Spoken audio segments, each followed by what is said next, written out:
ላስታውስ ለአንድ ጊዜ እንዲህ ነበር ወይ የፍቅር ደሞዜ ስመኝሽ ለፍቅር ስመኝሽ ለመላ ዘበራረቅሽብኝ ሕይወቴን በሞላ አንቺን ሲያስተምሩ ሂሳብ ኬሚስትሪ እንዴት እንዲጠፋ ፍቅር አስተማሪ እንዴት እንዲጠፋ ፍቅር አስተማሪ ድርሳንሽ ተጽፎ ከፍቅር ድርሳን ገርልሽ እንዲነበብ ዘፈንኩት አሁን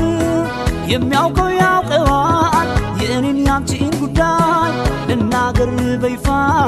ላውጣው በአደባባይ ልናገር በይፋ ላውጣው